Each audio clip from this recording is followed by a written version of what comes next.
Hello creative people, কেমন আছেন সবাই? আশা করি খুব ভালো আছেন। আমি মোস্তাফি জীবন আছি আপনাদের সাথে। চলুন শুরু করা যাক।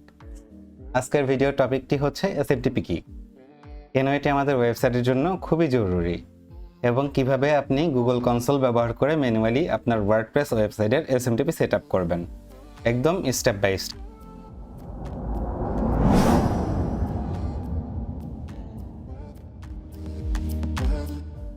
এই ভিডিওটি শেষ পর্যন্ত দেখলে আপনি শুধু এসএমটিপি বুঝবেন না, বরং নিজের সাইটে প্রফেশনাল ইমেল ডেলিভারি সিস্টেম তৈরি করতে পারবেন, যেটা স্প্যামে যাবে না, সরাসরি ইনবক্সে পৌঁছাবে। এসএমটিপি কি এবং কেন দরকার? প্রথমে এসএমটিপির পূর্ণরূপ জেনে নেই। এসএমটিপির ফুল ফর্ম হচ্ছে সিম্পল মেইল ট্রান্সফার প্রোটোকল। এটি হলো একটি স্ট্যান্ডার্ড প্রোটোকল যা সার্ভার থেকে ইমেল পাঠানোর জন্য ব্যবহৃত হয়। আপনার ওয়েবসাইটে এসএমটিপি এর কাজ কি? কন্ট্যাক্ট ফর্মের মেসেজ পাঠানো, password reset email, order confirmation বা ইনভয়েস মেইল পাঠানো। এটা সেট আপ না থাকলে কী ধরনের সমস্যা হতে পারে? যদি আপনি এসএমটিপি ছাড়া ইমেল পাঠান, অনেক সময় ইমেলগুলো স্প্যামে চলে যায় বা পাঠানোই সম্ভব হয় না। সমাধান কি হতে পারে?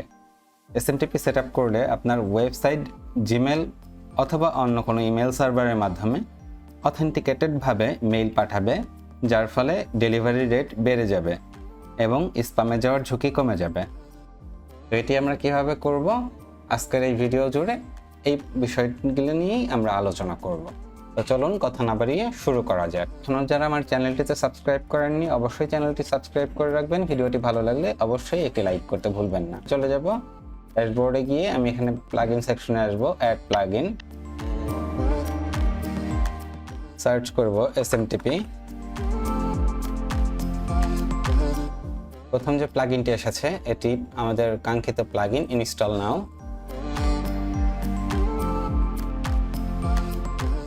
অ্যাক্টিভ। এরপর WP Mail SMTP এর সেটিং কনফিগারেশনে আসব। WP Mail SMTP এর সেটিং কনফিগারেশনে আসার পর এখানে বাই ডিফল্ট PHP এর সেটিং কনফিগারেশনটা ইনেবল থাকবে। আমরা এখান থেকে জিমেলটি সিলেক্ট করে দিব। এরপর নিচে চলে আসব। আমাদের এরপরে প্রয়োজন হবে ক্লায়েন্ট আইডি এবং ক্লায়েন্ট সিক্রেটস। আমি এখান থেকে সেভ দিয়ে নিচ্ছি। এরপরে আমাদের যেতে হবে গুগল ক্লাউড কনসোল অ্যাকাউন্টে। ভিডিও ডেসক্রিপশনে এই লিঙ্কটি দিয়ে রাখবো, সেখান থেকে বা গুগলে টাইপ করে আপনি চলে আসতে পারেন console.cloud.google.com এ। আসার পরে ওপেন প্রজেক্ট যে প্যানেলটি থাকবে এই প্যানেলে ক্লিক করব।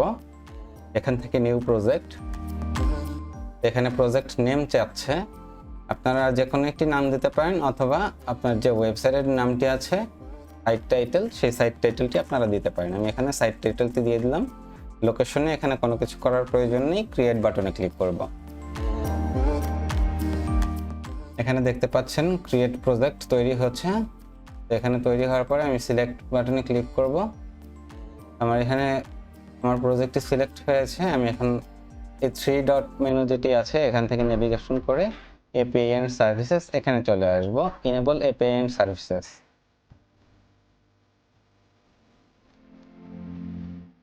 এরপর প্লাস যে সিম্বলটি আছে এখানে ইনেবল এপিআই এন্ড সার্ভিসেস এখানে ক্লিক করব। এখান থেকে আমাদের জিমেল এপিআইটি ইনেবল করতে হবে। Gmail API, enter. এই জিমেল এপিআই এটি ইনেবল করে দেব এখান থেকে।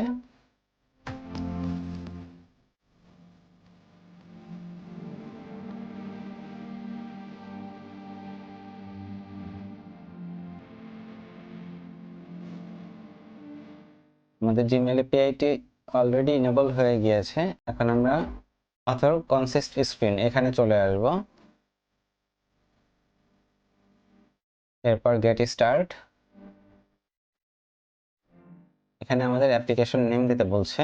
আমি আমার সাইট টাইটেল যেটি আছে সেটি দিয়ে দিব। এখান থেকে আপনার ইউজার সাপোর্ট ইমেল, আমি মেইলটি দিয়ে দিচ্ছি। এরপর নেক্সট, এখানে এক্সটার্নাল সিলেক্ট করে নেক্সট করব। এবার আবার ইমেল দিতে বলছে। এখান থেকে আমি আমার ইমেলটি কপি করে নিয়ে আসব, আবার ইমেলটি দিয়ে দিব, নেক্সট। তারপর এগ্রিমেন্টে অ্যাক্টিভ ক্লিক করে ফিনিশ। এরপর ক্রিয়েট বাটনে ক্লিক করব।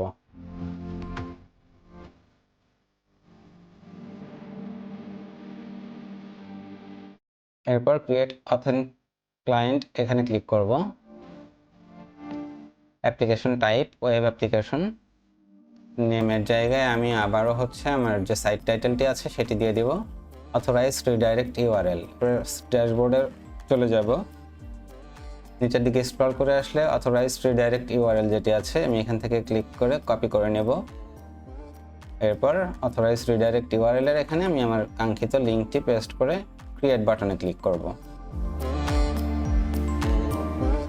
আমার ক্লায়েন্ট আইডি তৈরি হয়ে গিয়েছে, এখন আমি ওকেতে প্রেস করব। অডিয়েন্সে আসব, অ্যাড ইউজার করব, এখানে আমার মেইলটি দিব, সেভ। আচ্ছা, এখানে ইউজার তৈরি হয়ে গিয়েছে, এখন আমি পাবলিশ অ্যাপ করব, কনফার্ম।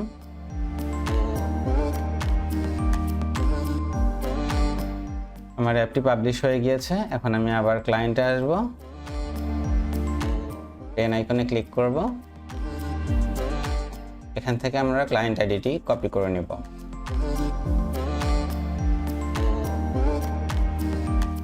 ক্লায়েন্ট আইডিটি পেস্ট করে দিচ্ছি আমার কাঙ্ক্ষিত বক্সে। এখন ক্লায়েন্ট সিক্রেটসটি আমি কপি করে নিলাম, এখানে পেস্ট করে দিব।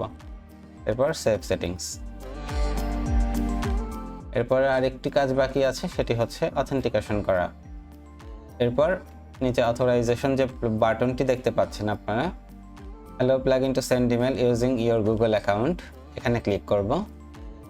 তো সেই ক্ষেত্রে অবশ্যই যে ইমেলটি আমরা ব্যবহার করে আমাদের গুগল ক্লাউড কনসোলের অ্যাকাউন্ট লগ ইন করেছিলাম এবং এই অথেন্টিকেশনটি সেট আপ করলাম, সেই জিমেলটি আমার এই ব্রাউজারে লগ ইন থাকতে হবে।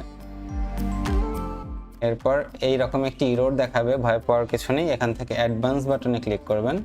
এরপর go to WP Mail SMTP.com unsave যে একটি টেক্সট পাবেন, এখানে ক্লিক করতে হবে। এরপর কন্টিনিউ।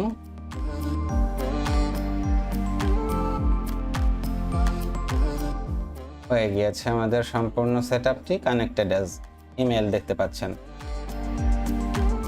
তো আশা করি বুঝতে পেরেছেন কিভাবে আমরা খুব সহজেই আমাদের ওয়ার্ডপ্রেস ওয়েবসাইটে WP Mail SMTP কনফিগার এবং সেটআপ করে ফেললাম।